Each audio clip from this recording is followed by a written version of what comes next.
Hello, and welcome to RollBound. My name is Chas, and I am the DM for this wonderful group. We're going to go down the list and everyone introduce themselves, starting off with Groove. Introduce yourself. Hello, I am Groove, and I am bound to the role of Chronoharist Mobius. Alrighty, and Allie. Hello, I am Allie. I am bound to the role of Charybdis Mobius. Alrighty, Minnow. Hello, my name is Minnow. I am bound to the role of Lady Reverie. Awesome. Mickey. Hi, I'm Mickey, and I'm bound to the role of Maria. And last but never least, Joey. My name is Joey, and I am bound to the role of Winfrey McNeil. And you hear the flapping of wings. Is it going away from us? You sort of continue hearing it like it's circling. Oh no. See, hearing this. Do I hear this? I rolled a 5. I don't know if I hear this. I look over at Maria and shrug. Like, what? What do we do? I think Maria would be like, just like, have like, she would be like pointing up and then like do like a circling motion. And Okay. then, kind of glance back at the tents, like unsure if she wants to wake anyone up or try to hit in. I don't know. Mm-hmm. Lady Reverie starts walking to the tents. As she does, she takes her prosthetic arm and starts, she unhooks the little lever that locks the fingers into place and then pushes them down because there's little joints in them, to the point where she's just holding up her forefinger and then locks it again. And she's going to go inside the tents, if she has time anyway, before shit goes down, and starts putting her hand on people's mouths and then waking them up by like going shh with her prosthetic hand up to her face. Yeah, Charybdis gets up and I'm immediately going to cast Mage Armor. Yeah, I think I probably would have gone for Winfrey first. If the timing makes any difference. If I can get to all of them, then great, but I would have gone to Winfrey first. Yeah, you probably managed to wake up Winfrey and Charybdis. However, Maria, while Reverie's trying to sort of wake everyone up, you hear the flapping and then the sound of like something hitting dirt, and you look ahead of you, and a fairly large griffin has landed in your camp. It doesn't see you quite yet, and it's going to the other half of the corpse and just sits there and starts just eating at it. Okay, yeah, Maria's gonna like kind of get down like low to the ground and try to like stay within like lines, like I can see it, but hopefully it won't see me. Make me a stealth check. Oh, thank God. Okay, it's going to be a 23. Yeah, so like you sort of like hop over and hide behind one of the things that y'all were sitting on when you were sitting around the fire and sort of like walk backwards while crouched to try to remain out of its vision. And this griffin sort of maintains the vision of the visage of like a hawk, and the rest of its body is very like brown, sort of like mountain lion-esque in coloration. He's a big boy. And it's sort of just picking at the corpse that fell out of the sky. Like, it will lift up its head ever so often and just, like, make little bird noises while looking from side to side and then continuing to eat. Okay. Am I out of my tent at this point? Yeah, if you get out of your tent after being woken up, then yeah. Do I see this thing? Because I assume it's dark. It is dark, especially since the fire has been extinguished. I will look around for a threat. You could probably make out the clump of shadow next to the cart that is it, because it's fairly big. And you can certainly fucking hear it, that's for sure. So I'm going to be very clear about this. I can see the creature? Yes. Okay. Does Charybdis know anything about griffins? How dangerous this might be? Make me a history check. Or make me a nature check, sorry. Same either way. It's Yeah. 12. You don't... You know that there are many different types of griffins, and that they have been known to just kind of pluck people out of whatever they're doing. And then usually some of the smaller griffins will drop their prey out of the sky to ensure that they kill it. Okay. Charybdis would assume at this point that this thing must be a threat to the party, as she wouldn't see any other reason why they would have woken her up. So I'm going to expend a 2nd level spell slot and a sorcery point to cast an extended spell, Phantasmal Force. Go ahead and have the griffin make an intelligence saving throw for me, please. In this amount of time, I would have gotten Chrono Harris up to. Chrono Harris goes, "Oh!" as the prosthetic arm triggers his gag reflex. No, I don't stick it down your throat, you weirdo. I put my good hand on your mouth and the other one in front of my mouth to be like, shh, you fucking Wait, freak. so you don't shove it down his throat? No. Oh. Sorry, I didn't mean to kink shame you. That is a 16. I'm going to silvery barbs that. I really need this to succeed. That is a 15. Fucking silvery barbs. Can Chrono Harris see this, or where's he at right now? I would assume you're still in your tent. Okay, so he can not silvery barbs this. That sucks. Yeah, I rolled a natural 20, and then my second roll was a 19. Fuck off. Alright, yeah.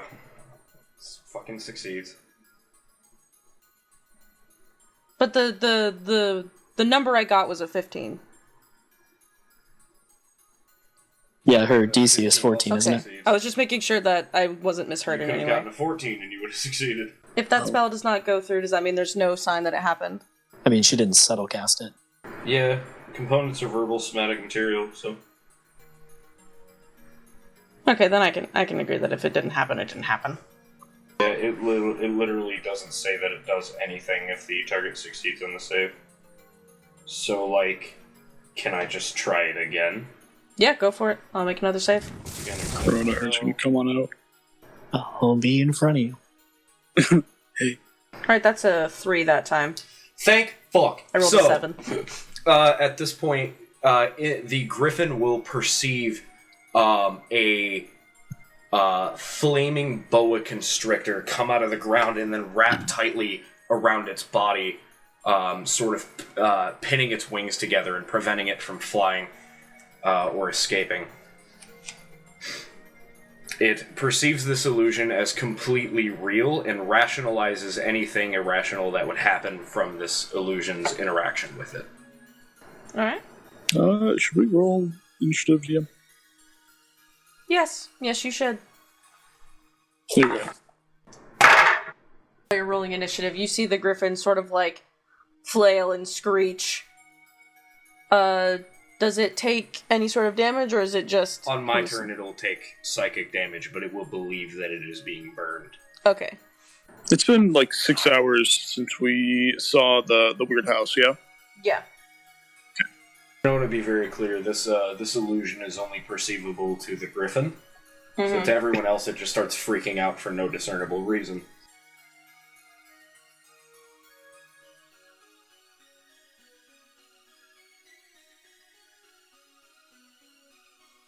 Alright, which, obviously...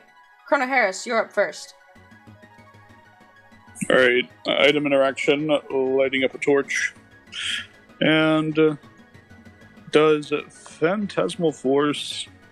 how does does it break at all? So I know to interrupt it with, say, damage or whatever. It does not say it. Okay. Yeah. It breaks the spell by using its action to make an intelligence investigation check against my spell save DC. Okay, but no damage and whatnot. Nope. Cool. Yes. Chrono Harris focuses deeply, closing his eyes, and a swarm of butterflies comes from nowhere in particular. They swarm about the griffin and seem to create these unstable, almost spectral wildflowers beneath it. And above them, these blue Morphos butterflies go and pollinate or collect nectar from one before passing on to the other. And as Chrono Harris opens his eyes, focusing to keep it in check, it seems to ever so slightly stabilize. And yeah. Creature starts his turn. Okay. Bonus action, going to command Unseen Servant to go and drop ball bearings over the bitch. And Chrono Harris ends his turn. Alright, that means Maria, it is your turn. Would I be able to make some kind of check to see if I know what kind of animals a griffin would be scared of? Make me a nature check. Okay, that is a 16. Griffins would probably be scared of anything bigger than it, so other griffins, dragons, maybe some owlbears, although they can fly, so they would probably just fucking leave. Yeah, namely things bigger than it. But, again, they can fly. I'm going to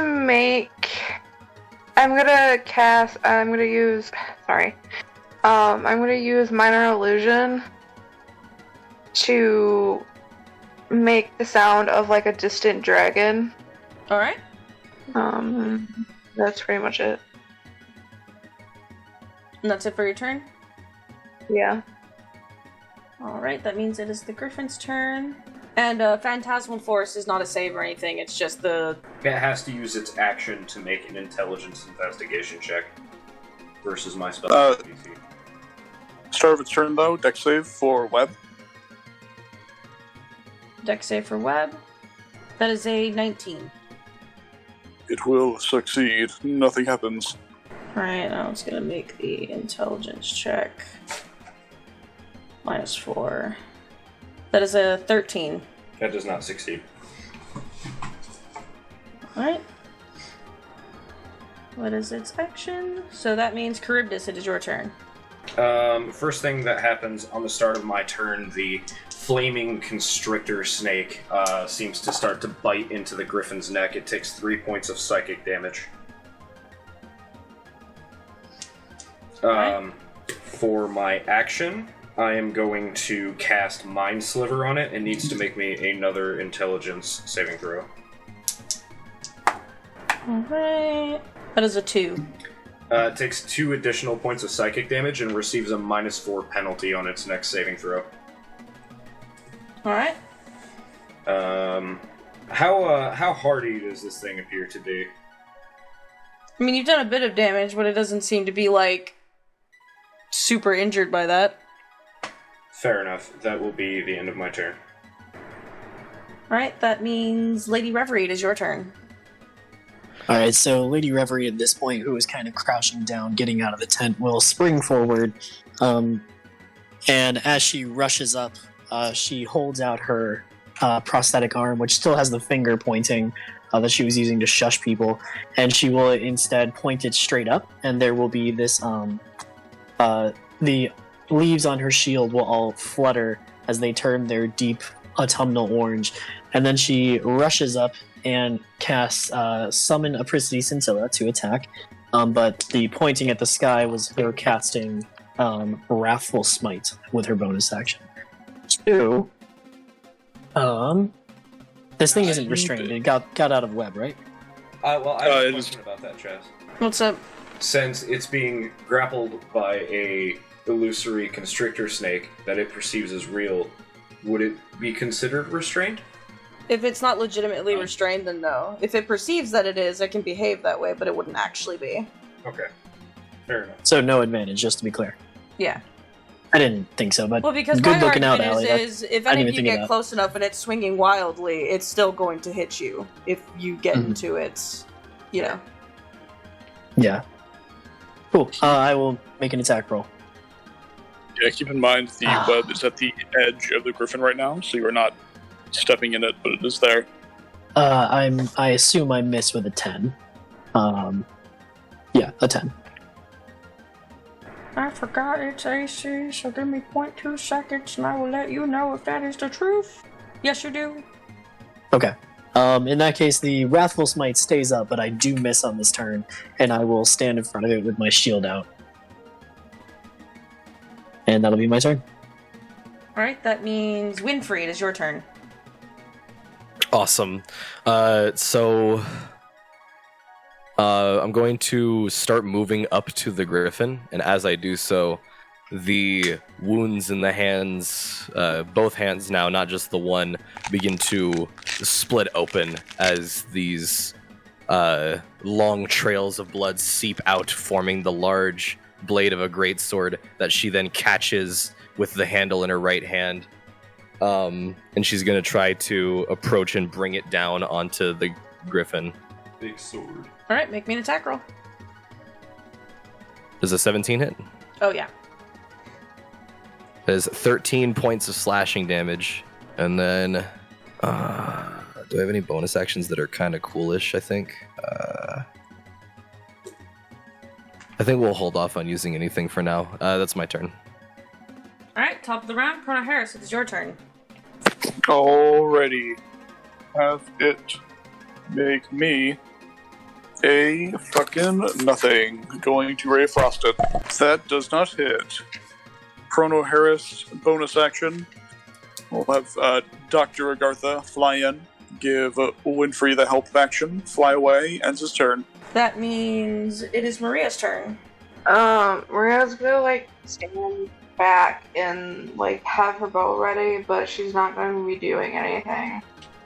Are you gonna hold your action? Sure, why not? Alright, is that all for your turn? Yep. Alright, that means that it is the Griffin's turn.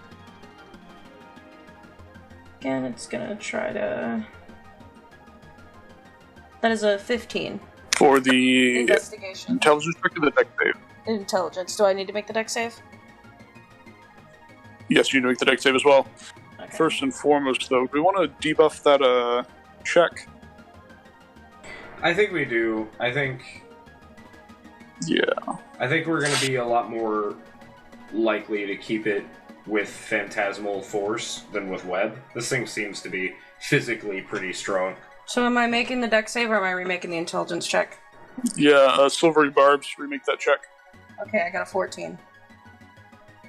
I wish we could reduce an ability check. That'd be very helpful here. But, if not, does anyone else want to Silvery Barb it? I'll take a fucking crack at it. Why not? It's still 14. Jesus Christ. Nobody has anything that can reduce an ability check? Nah. Okay. Well, that sucks. But that does take its action, so Also, what do you get on the deck save? I have to make that right now as well. It gets a -4.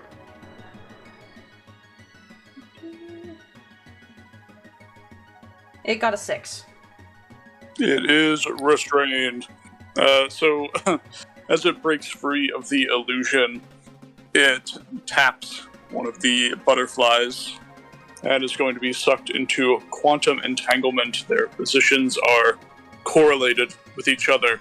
The butterfly still upon it makes it still as well, and they both freeze in stasis.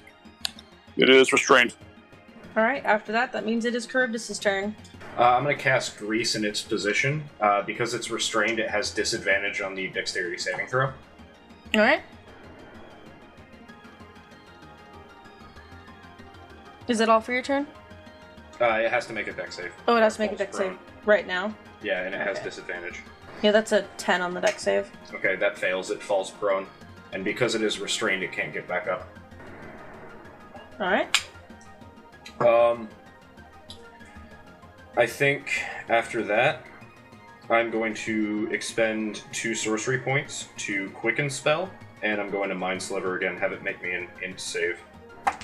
My dice will fucking fly. That is a 9. That does not succeed. So, it will take 3 points of psychic damage, And on its next saving throw, it receives a -3 penalty. Alrighty. Anything else for your turn? I think the only other thing well, no, because that was my bonus action, so yeah, that will be my turn. Alright. Lady Reverie, it is your turn. Alright, so seeing it be wrapped up in the web, she will then rush forward and use her Apricity Scintilla again. I get a 24 to hit. That does hit. Were you rolling with advantage, right? Yes. Yeah. Yeah, I rolled a 9 and a 17 for 24. And my total damage range was somewhere between 7 and 19, and I got a 7, so I rolled 2 ones. However, it does need to make a wisdom saving throw. Don't forget the minus. DC is 15. The minus what? -3. Yeah. Neat. That is a 9. 9, excellent, okay. So much suspense waiting for that. So, as Reverie reaches out and the Apricity Scintilla strikes that line coming down and striking it across the jaw, its head whips back towards Reverie, and then it looks up and sees her glowing orange eye, which suddenly begins to become almost hypnotic in nature, glowing ever brighter, and this simple, beautiful beast looks in and sees the depth of time and space and the sheer lack of reality that seems to hold on to Lady Reverie, and he is frightened of me. Cool. Or she, I don't know. And that'll be my turn. Alright, that means Winfrey, it is your turn. We're gonna fucking bonus action Hexblades curse it. Alright, go for it. And then after I do the Hexblades curse, I need to change the threat range. Did I do that right?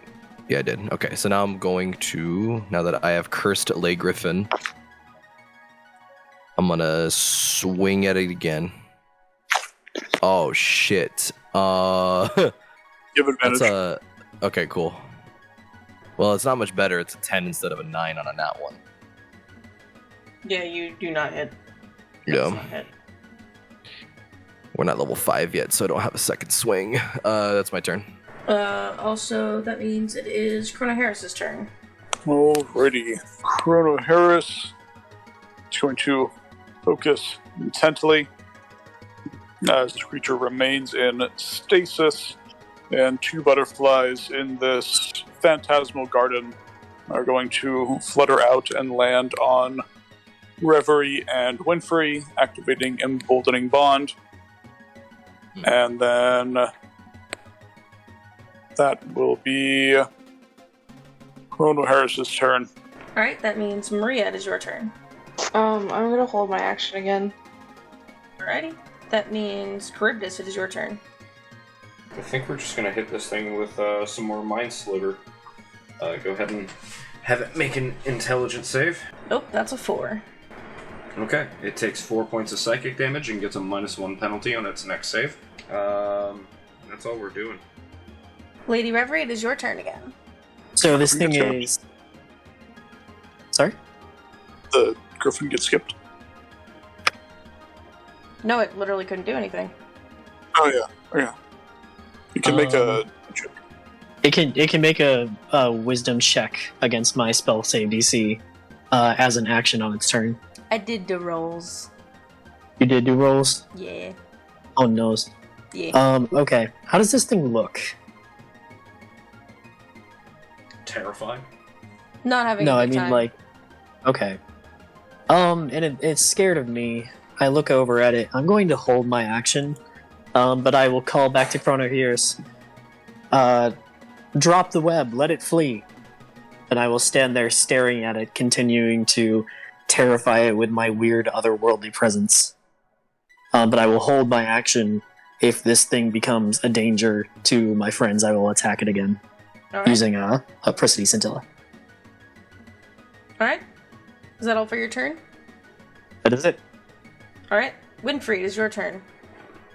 Sick. Now I'm pissed, so as a bonus action, I'm going to cast Branding Smite.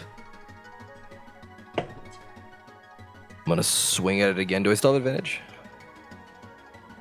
It's still restrained, so. Yes. Okay, cool. And you can add a d4 if you'd like. I will not need to do that because that is a crit. Nice. Sick. So that is going to be... hold on, I need to do math. That's... What the fuck is 16 plus 7? 23... 33 points of damage. Holy fuck. Ooh. 23 slashing, 10 radiant. Winfrey, Yeah. tell us how it dies. Well, seeing as how it didn't fucking listen the first 2 times I tried to swing at it, I'm gonna go ahead and remind it who the fuck it's dealing with by making my my dark crimson sword shine with a purple and black light as I bring it down onto the neck of the griffin, cleaving it in twain, causing a small purple explosion at the base of the spine. The necrotic energy begins to fade and seep into Winfrey's own body as it seems like the macabre display has also recovered her wounds slightly. Not that she had any to begin with. Then she's just going to let go of the sword in midair and absorb it back into her hands. Yeah, and as that happens, whatever is left of the griffin, all of you notice that it very suddenly turns to ice and then withers away. And it seems to be carried off by the wind. That's not normal, but that is what happens when it dies. Technically, since its parts are still restrained, does it blow away? Yes. Oh. Very small parts. There, yeah, Chronoharis drops the web and is going to have his familiar look it over, or not his familiar, his unseen servant gather anything up. Can I look back and find Maria? I would assume so. I mean, yeah, she's standing there. Noticing that Maria was abstaining from attacking, Reverie will put her shield on her back, and will go up to Maria and say, "You okay?" I mean, I'm fine, I guess. I just didn't see a point of the whole thing. Yeah, it all happened pretty quickly. You can, if you want, there wasn't a lot of time left on our watch. You can go do your thing, and I'll keep watch for the rest of it. I mean, I don't really have anything to do, so I plan on staying up anyways. So, and then she's gonna start the fire again. Okay. Serena's over by the cart, calming the horses down. She, peeks over from the side of one of them that's trying to jump and, move her, but she's just holding its reins and go, "Is it safe?" It's safe. Is everyone alright? Good. And, yeah, does the unseen servant gather anything up, or...? No. It literally Okay. vaporized. Weird. Very weird. Cornelius pulls out his book. He starts scribbling down. He seems to scribble down something about a thesis. We had just proven it with that web.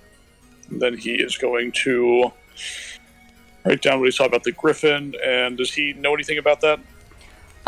Make me a history check. About it. Wowee. That is going to be a 27.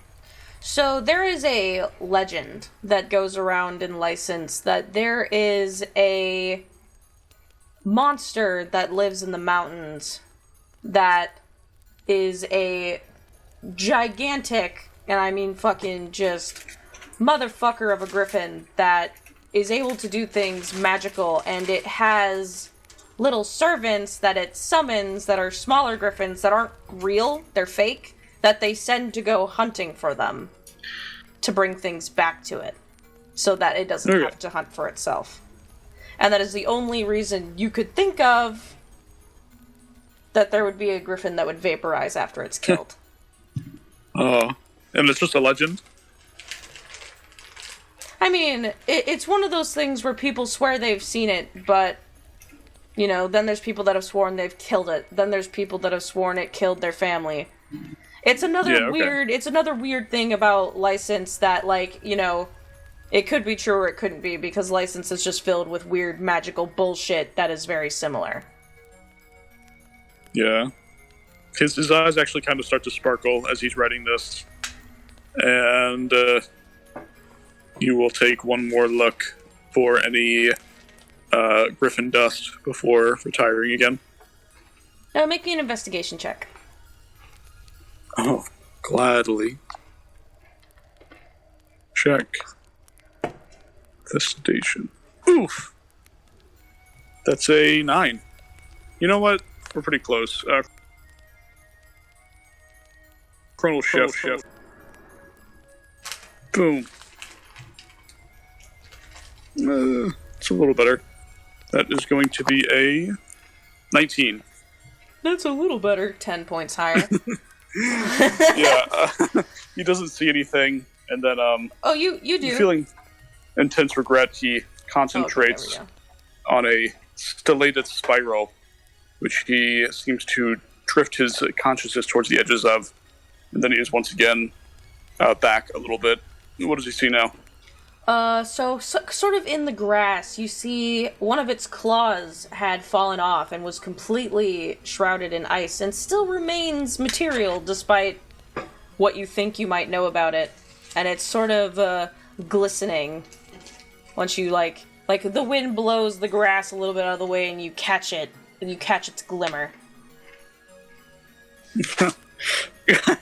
Chrono Harris, having missed it before, is he reaches down and grabs it, and as he stands, he kind of clears his throat, and he turns, and he has this stoic expression once again.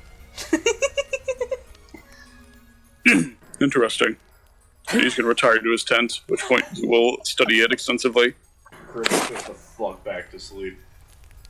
Before everyone fucks off back to their tent, Reverie will go over. She will put her hand on Charybdis' shoulder and just smile and say, "Good job." And she'll go over to Winfrey, not touch her, and we'll say, "Thanks, Winfrey." And then we'll just walk off as if she knows that's exactly what Winfrey wants.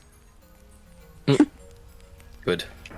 Charybdis also looks over at Winfrey as she goes back to her tent and says, "Hey, couldn't help but notice the improvement there. Cool sword."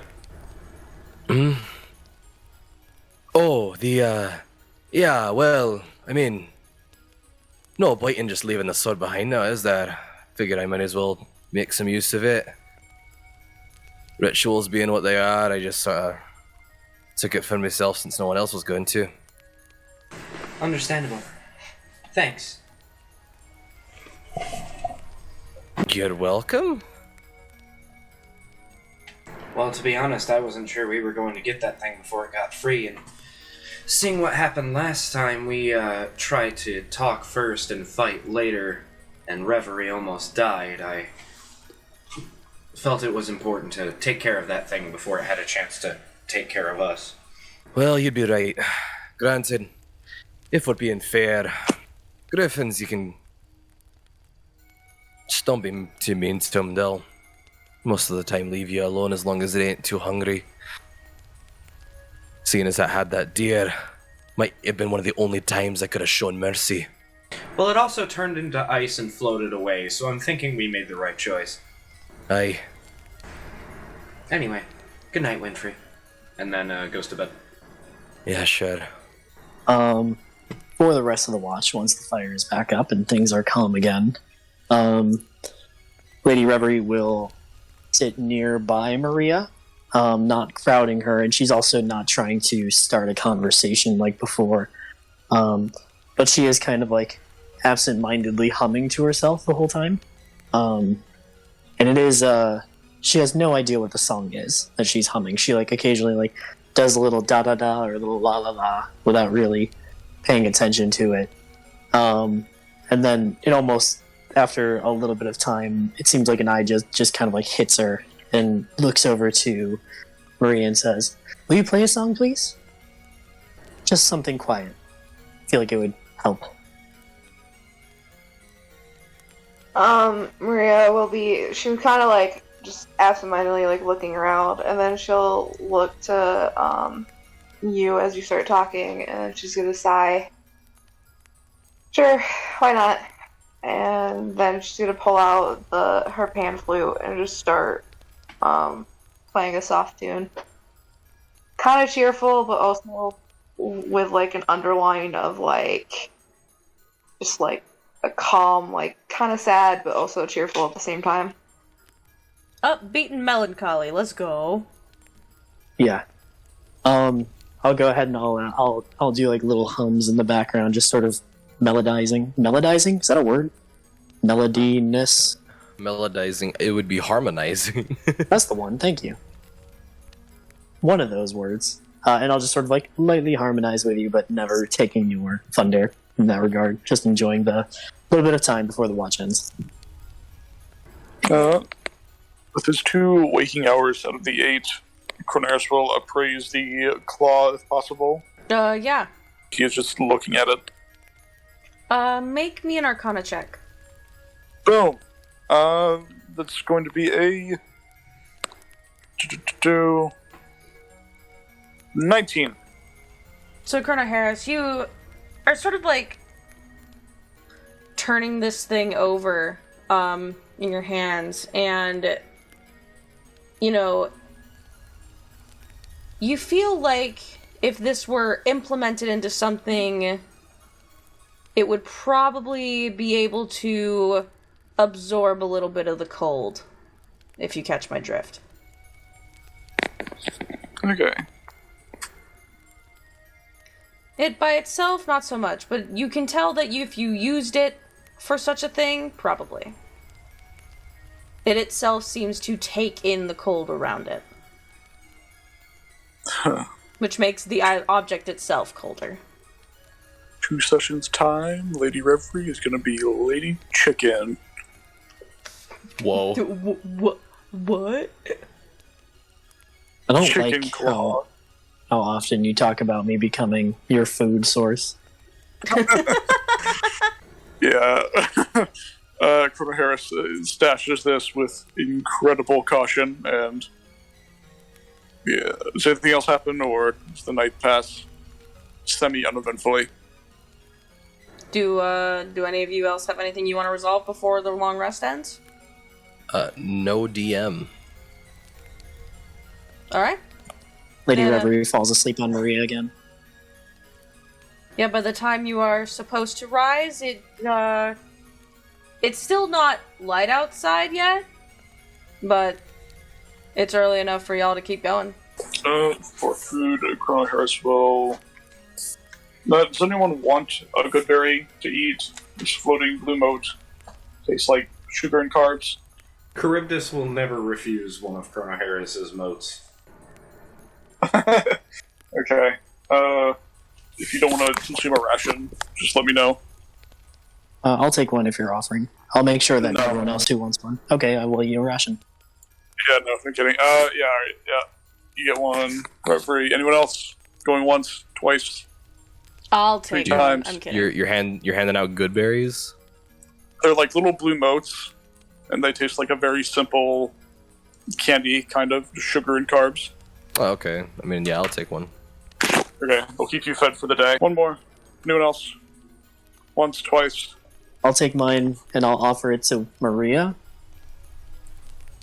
Alright, I'm gonna assume everyone take it to Goodberry. Cool. That's it. As I'm going to be rest casting Mage Armor, Alright. using my remaining sorcery point to double the duration to 16 hours, and then after my long rest finishes, I'm going to cast a extended spell Mage Armor on Serena as well, so she has Mage Armor for 16 hours. Cool. Thanks. On the road again. Fellas, I think I've got it. What do you have? I've come up with a new recipe. Ooh, what's that? It involves using some of them moats. An experiment? Aye. Tell me more. Well, you know I like using fruit in most of my recipes, right? Well, most of them. You'll have only had the one. That being me grilled salmon with well, if you can call it that, more like pan-fried. But point is, that candy I was using involves caramelizing a bit of honey and then putting some nice and tasty fruits in there, sweeten it up a bit, let it harden up, and then soak on it for a while, eh? What if we used some of them oats to bake something instead? Now, unfortunately, it wouldn't work if, well, you know, didn't have any way of baking. Can't do that over a pot. But it fills you up, and I can probably make just enough for the entire party as long as we don't add anyone else to it. Could even feed that lion eye. There's a sterile kitchen in our estate.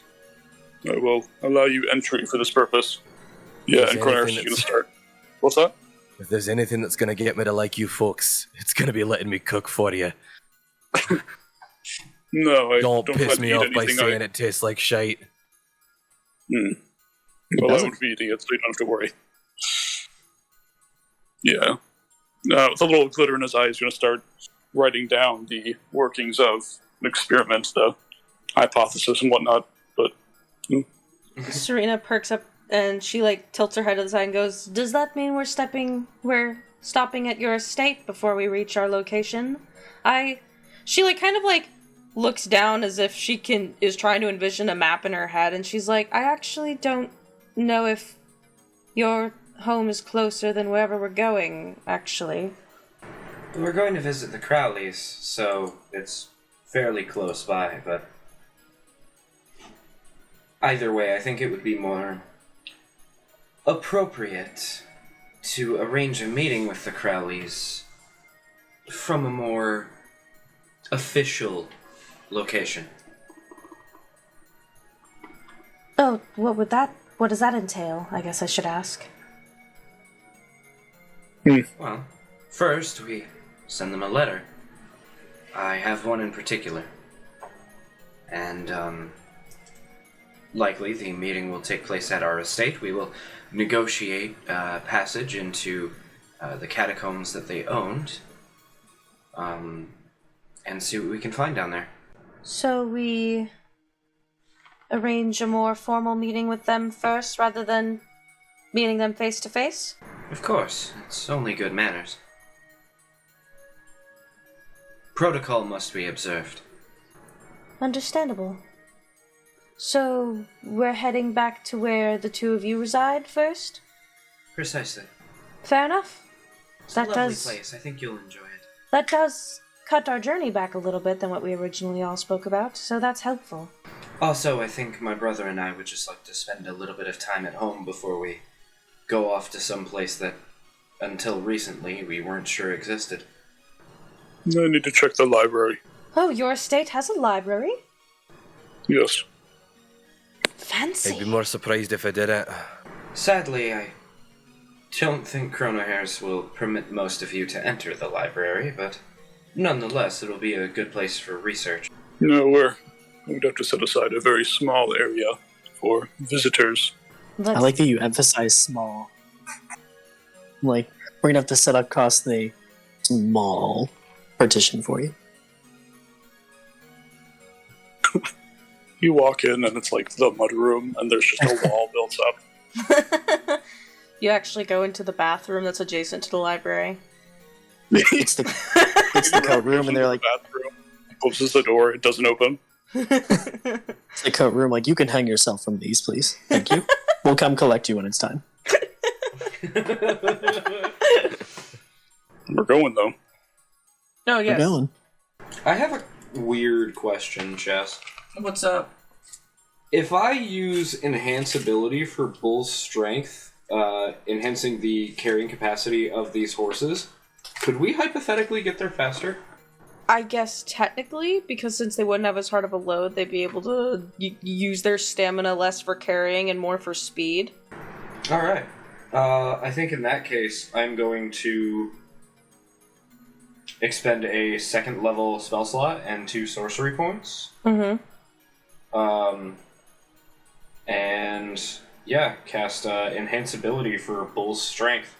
So you increase the strength of the horses? Yeah, they have advantage on strength ability checks, and their carrying capacity doubles. So they are twice as strong when it comes to carrying shit. Cool. So we've effectively gone from being pulled by 2 horses to being pulled by 4. For 1 hour, Lady Serena's gonna have a fucking horrible time. I think she'll be alright. She's probably okay. She's a lion. That helps. She cool. If anything, being faster, y'all will notice Serena kind of start acting silly. Aww. Like, she'll kind of run and then maybe do a little yump. That's cute. Yump. Yump. It's jump, but German. I would also extend the duration of that spell, but sadly I can't stack meta magic because the world hates me. So that's Just for make- an hour? That's for an hour. Just make one really strong for 2 hours and the other average, and we'll go in circles. I feel like that would just wear the second one out. Yeah. Bro, calm down. Yeah, the second one will be like, bro, what the fuck? Did you take roids? We're not allowed to do that. Got the fucking zoomies. And the other one's like, honestly, if I could, I would give them both haste. Is it cost efficient to even do what I did? By the way, like, do we get there faster? Does it even help? it makes your trip, it's going to make your trip in total about 4 hours shorter. Oh my god! Hell yeah! Whoa. You basically doubled their speed, so you make double the progress you would have. Sick. Fuck yeah, dude. So, like, say you were, like, Because right here when you started, Yeah. and, like, normally in the time you were going to travel, you would have made it, like, right here. You have Uh-huh. made it right here. Holy fuck. Damn. Enhance abilities broke ass. Well, especially since you cast it on both horses. Well, if that's the case, after that Right. hour is done, I'm gonna do it again. So, shortened by 8 hours? Yeah. let's Well, do it. I mean the trip total. No, but like if I do it again, then I would shorten the Oh, yeah. total again, right? Yeah. Yeah, I'm gonna do it again. Yeah, you're I've got basically some fucking, sorcery points to burn. you're fucking human. Which, Quadruple in the before you output of do these it, horses. before you do it the second time, Serena's like, are you doing that again? Yeah. Oh, man. Alright. She, like, Maybe- starts maybe limbering we- up. Maybe we wait an hour or two, just to give us all time to calm Oh down. man. And then we go fast again. You know you can climb into the cart. Yeah, but I feel like that would then not affect your spell that well, because then it would make the cart heavier and harder to carry, and she's, like, doing stretches. You know what? You have a point. I'll give you an hour. So gracious. Thank you. I'm just. Charybdis just like shrugs and says, "Just trying to make sure that we get there before something terrible happens." Oh yeah, any sass you're getting is from Minnow. To be clear. Lady Revery's having a great time. She's Newman. Yeah, as you're all going through, I would like Lottie Dottie, everybody, to make me a perception check.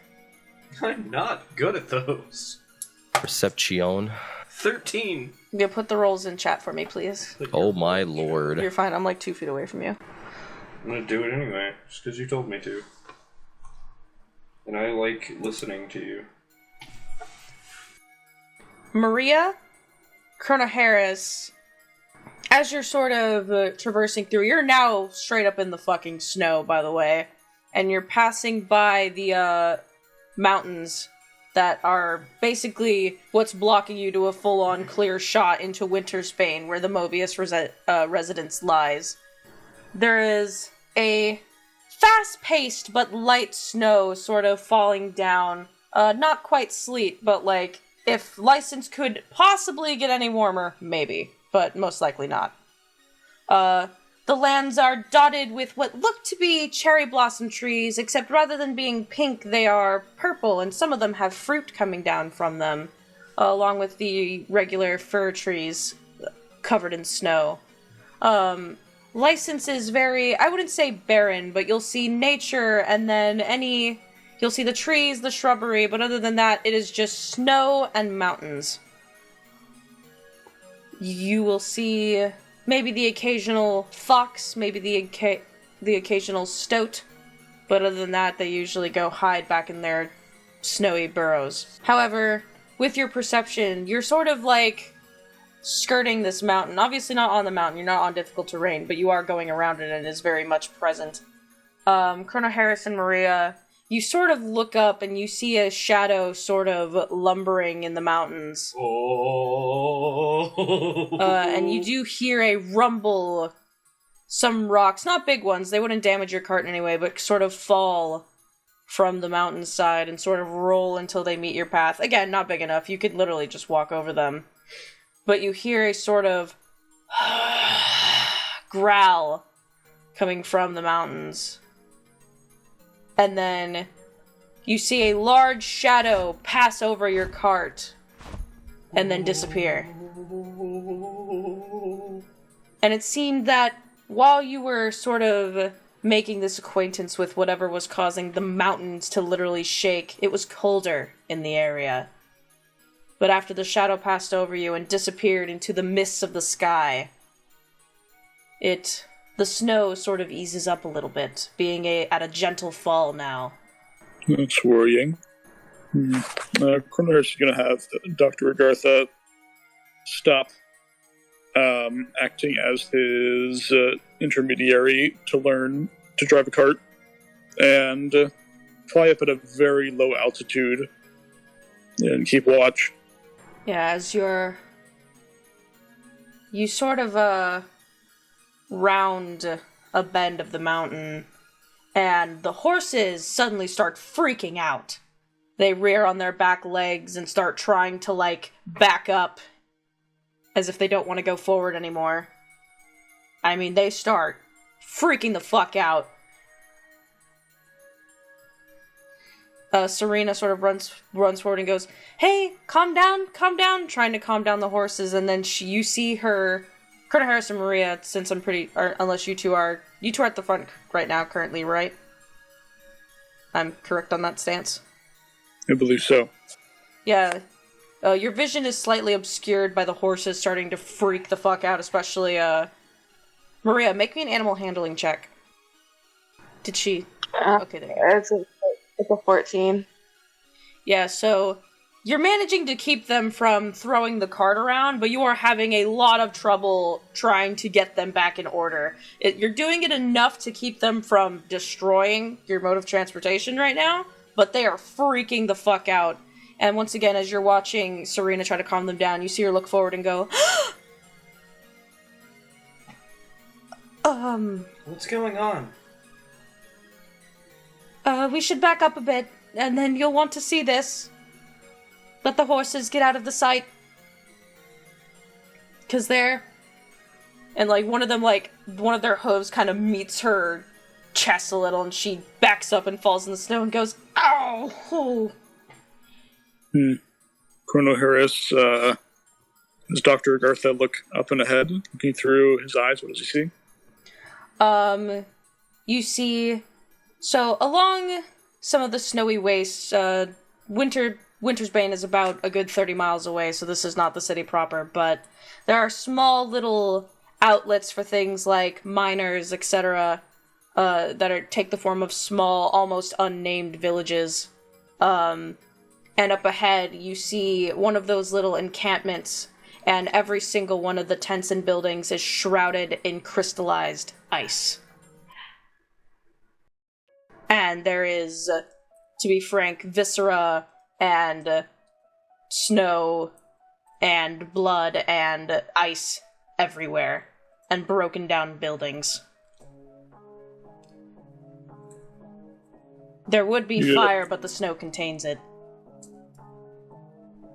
Sarita said, "Stop the horses. This is distressing."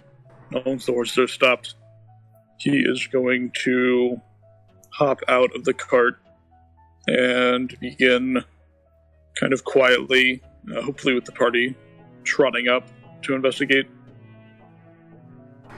Charybdis will go with. As the twins pass Serena, she's like, I'm going to, stay back with the horses. Make sure nothing happens. Who else is coming with? I'm coming. Alright. No one else? Maria would come too. Alright, one for you two? Yeah. Okay. Shall we all make our sneaky checks? As, before Charybdis goes forward, I'm going to cast Minor Illusion to create the illusion of, like, a big piece of cloth that will span over the eyes of the two horses. Yeah, and Serena stays back and she looks at Charybdis and goes, "Thank you. I'll keep them calm." It'll only last for a minute, so hopefully this doesn't take long. Maybe once their eyes are uncovered, they'll have a better sense of their safety and be calm regardless.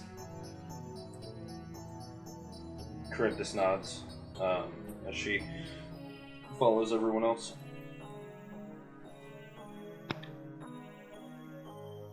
Yeah, so the lot of you go around the bend, and once again, there is just a completely and utterly destroyed encampment. Some buildings are completely just ice bricks. Others completely and utterly destroyed. Also, are we, like, sneaking forward? Is that what y'all decided to do? Sneak forward? I don't know. I believe so. Yeah, I think that's what Chrono here is said. Okay, in And that Reverie case, would follow.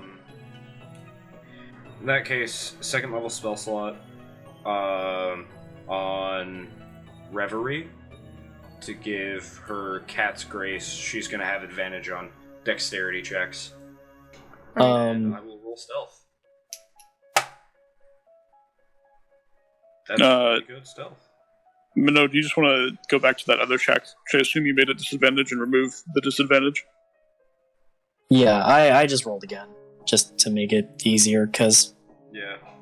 rather than being like, because otherwise I'd be rolling with advantage, I re-rolled and got a, Well, because, like, here's what I'm doing, right? I'm removing your disadvantage with... Right, I get it. I'm saying that I'm re-rolling it because I rolled a disadvantage, and if I just took the higher one, that would be rolling with advantage. Oh, I didn't So I'm realize just re-rolling. everybody fucking rolled. Okay. Yeah, no, My yeah, bad. so I'm re-rolling. You're good. Alright, and Winfrey, can we get a stealth check? And stealth from me as well. Yeah. That's an 11. Alright, so Chrono Harris and Winfrey are crunching in the snow a little bit. But everyone else remains fairly quiet, and you sort of creep your way into this encampment. Along the way, you see whole people just encased in ice, their visage of terror permanently frozen. There is quite a few dead bodies. It seems that there is about 4 outside, 2 of them fully encased in ice, others just laying on the ground. There seems to be no immediate threat, as there's nothing else here, but you can tell that this happened recently. I'm making the connection. Chrono Harris is making the connection. Does this seem like something the legendary Griffin would have done? Make me a nature check? We'll go with that. Okay. That is going to be... Come on. There we go. 15. So, based on your knowledge and the fact that you literally just had an encounter with something that might have been involved with it, Surprisingly and horrifyingly, no. This would be something on a much more intense caliber than a griffin. That is very bad. Searching about, are there anything to identify in this order? Searching for things to identify these people, things which may have given hints as to what happened here, and valuables. Make me an investigation check, and anyone else can make this check as well. Since there's quite a bit of ground to cover. Instead of looking for that, can I look for maybe survivors? Oh yeah, go right ahead. Regardless. Is that also investigation? Yes. Can I, because you said there's people frozen in these ice blocks. Can I make a medicine check to determine if they were dead before they were frozen? Yeah, go ahead and make me a medicine check. That is a 10. As far as you're concerned, the ice block might have been what killed them, but you can't discern for sure. Gotcha. I guess I'll go ahead and roll investigation as well, why not? I shouldn't have even tried, it was a 3. Oh, goodness. Maria, are you going to make the same check or not? I did, but I rolled really shit, so it doesn't matter. Okay. Damn. Yeah, so, Chrono Harris, you sort of, like, trek forward, trying to ignore, but you, see one of the bodies encased in ice, and you can, since they're perfectly preserved, basically, you can make out their uniforms. These are, scholars, and excavators, I got that word out, from Winter's Bane. You can tell by the insignia on their clothing, it sort of looks like a crystal and a book with a sword going through them both.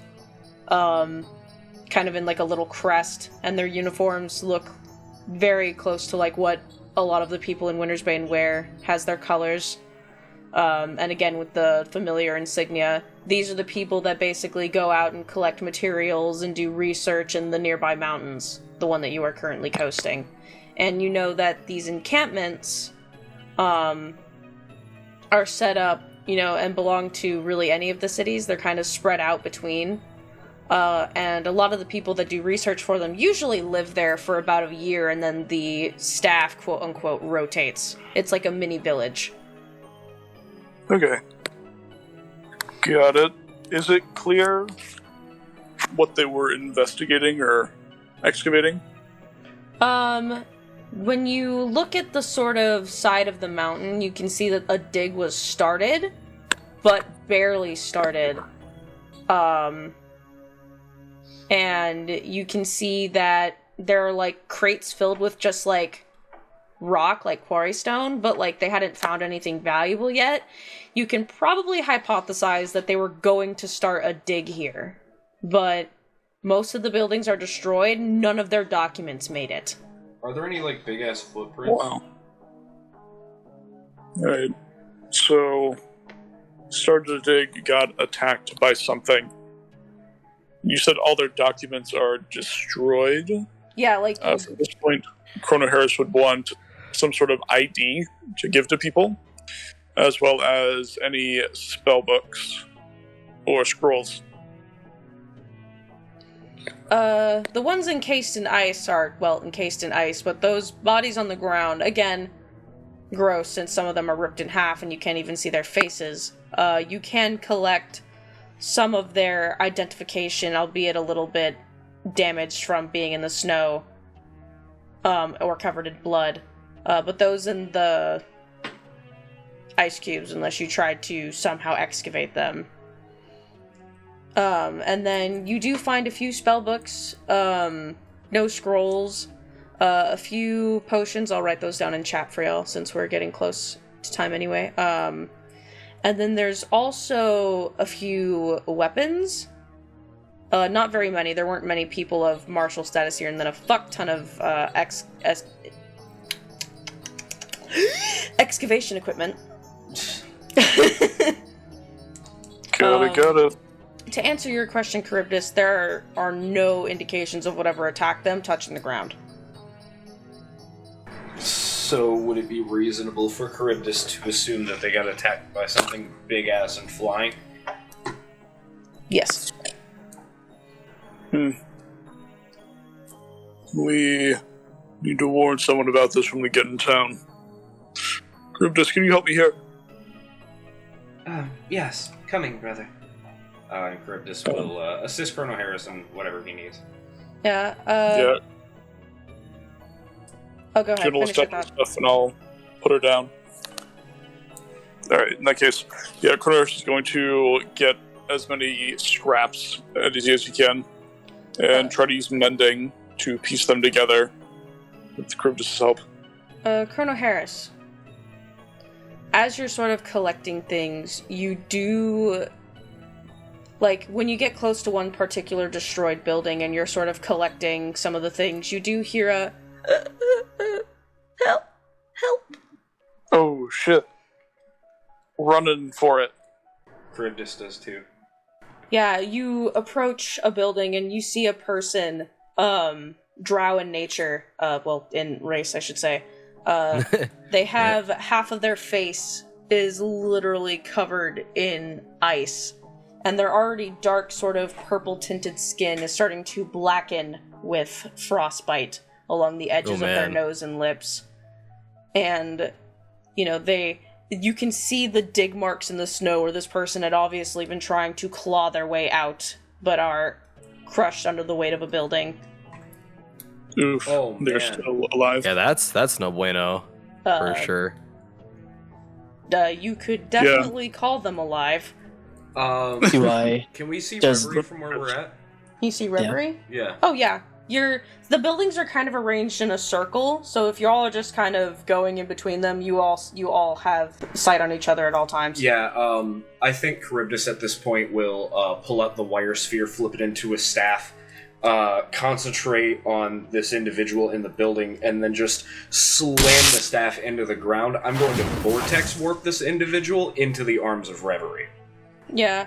So when you do that, you literally anywhere below the rib cage is completely destroyed. Oof. Uh-oh. Wait, was that... As a result of the spell, or as a... They were already like that? No, they were already like that. That did not happen Would- because Charisma cast the spell. Did you move Oh, them? Jesus. Like recoverable, bones broken, or gone? Well, like, they're still in one piece, it's just they are gravely injured because they Oh, were I thought trapped. you were saying I just ripped this dude in half. I'm like, No, what the no, fuck? no. I was That's saying not- that anywhere below the rib cage, that was the injuries that they were dealing with when they were trapped under a building. Okay. Right, but there's still body there. I'm not Yeah. holding half a drow. Yeah, you're not holding half of a drow. You're I just was- holding. I mean, They're a broken Okay. individual, not a destroyed That, individual. I thought they said gone, as in Oh, like no. non-existent. And I was say like, I say "Gee." destroyed, as in like bones cracked, bloodied. Like Okay. they are The they are moment, effectively pancaked. yeah, the moment that this person hits my arms, I look up in time to see Charybdis casting this. I assume, by the way, while all that was going on and Chronoheris was getting IDs and all the other stuff, that Lady Reverie probably didn't find anyone else, right? With a 2 investigation. No. Which, Alright, so did I find any more bodies at least? You found, like, you could see into one of the buildings that was shrouded in ice that there was, like, one more body, and then a few in the snow along the mountain. Again, very Okay. not recoverable. Yeah, But she would just so I can also kind of like put in my mind what she was doing. She was still looking for people first, but in that moment she kind of like marked them and remembered where they were for later. But yeah, the moment that she looks over and sees Charybdis slamming the staff down, and this person just kind of appears, she will catch them and instinctively drop 10 hit points into them. Yeah, I think, by the way, the visual for this is as Charybdis slams down the staff, there's just this, like, black energy that surrounds this person as if, like, shadows, and then it turns into, like, a sort of brass color, and the world seems to just, like, right itself around them, as if that person was in Reverie's position the whole time. Yeah. So I'll drop the 10 hit points into them immediately, seeing that it's a drought, and I know that it's like snowy out and shitty, but it's still daylight, so I'm gonna throw my prosthetic hand over like top of his face to try and shield him from the sun a bit, because I know that makes him uncomfortable. Mm-hmm. And I'll just like sit there and just basically do like an immediate like treatment for shock. Just like, you know, making sure that he's okay before I start asking any questions and anything like that, because dude is in a fucking bad place. Also, I have a question about that, Jess. So, would Lesser Restoration be an appropriate thing to remove, like, frostbite or anything? Because I can remove diseases. This isn't really a disease. No, it's more like a... How about we see, like, how much Carrie's gonna need after the healing? Yeah. I think actually what I'm doing is I drop the 10 hit points and I put my hand over his face and I just run to the fucking carriage. If it's not like painful for me to go, because I want to get him to a place where I can lay him down. As you start trying to like move, he like uses the remainder of his strength to grip Reverie's sleeve really tight, and he looks up and goes, "It's too late for me. I just need to tell you." And he like looks at Reverie like like, and he just goes dra, and then he just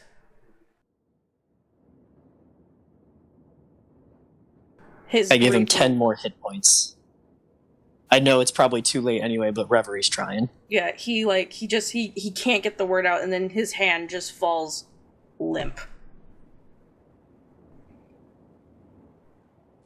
Yeah, I think that as the hand falls limp, she finishes putting more hit points in and tries to reach for that well of reserve and realizes that there's nothing left. And with the practice of someone who has seen death many times and has held many people while they die in her arms, she hears his last words with reverence and vows to remember them, even if they were unclear. But she will put her forehead to his, feeling the cold of the ice against her scalp, and then whisper a few words too quiet for anyone else to hear, and will gently lay him down in the snow. And then looks up and meets Charybdis's eyes and shakes her head no. I think Charybdis just, like, has a look of horrified shock. Can I infer what he was saying at the end there? Make me an insight check. Okay. Did I? Oh boy. I don't know how far Reverie What's your passive perception? My passive is fucking 11. You probably would have heard when he said, "There's no more time for me. I need to tell you this." But then after that, because he was fading so fast, it was like incoherent. Save for like the fact that Reverie was like a foot away from him. This is canonically great. That's a natural 20 for a 23. All right, so you were studying him. You were looking so intently with your natural ability to just listen to what people had to say, even if he could not finish it. You sat there and listened to every syllable, every movement of his lips, and you're pretty sure he was on the way to say the word dragon.